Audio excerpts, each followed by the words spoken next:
ଧନ ତ ଘରକୁ ଗଲା ମାନେ ନିହାତି ମୋତେ ଆସି କହିବ ତମେ ମୋ ପାଇଁ ଚକୋଲେଟ୍ ଲେସ୍ ଥଣ୍ଡା କ'ଣ କିଛି ଆଣିଛ କି ନାହିଁ।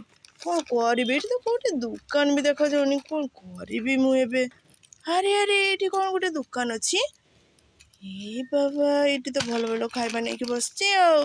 ଏ ଝିଅ ଝିଅ ତୋ ପାଖରେ ଲେସ୍ ଅଛି ନା? ଲେସ୍ ଲେସ୍ ନାହିଁ ଆଣ୍ଟି, ଏଇ କୁରକୁରି ଅଛି ପପକର୍ନ କୁରକୁରି ସେଇ ସେମ୍ ହି ହେଲା ନେଇଯା। କ'ଣ ହେଲା? ଲେସ୍ ଆଉ କୁରକୁରେ ସେମ୍ ହେଲା? ପପକର୍ନ କୁରକୁରେ ହଉ ଠିକ୍ ଅଛି। କୋକାକୋଲା ଅଛି ନା?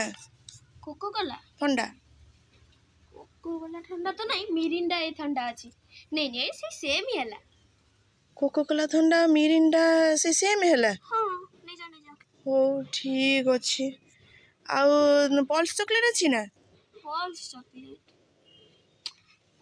ଚକୋଲେଟ୍ ତ ନାହିଁ, ଏଇ ଜେଲି ଚକୋଲେଟ୍ ଅଛି ସେଇ ସେମ୍ ହେଲା ନେଇଯା।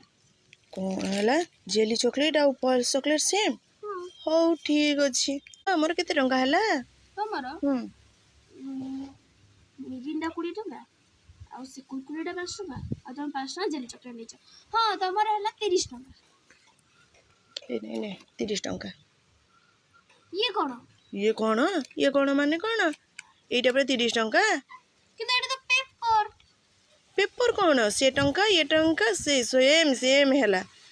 ଚଳେଇ ଦେଲେ ଗଲା। ମୋ ସାଙ୍ଗରେ ଫାର୍ସ ଲଗେଇଥିଲା ଆଉ। ଯାଉଛି ଏସବୁ ନେଇକି।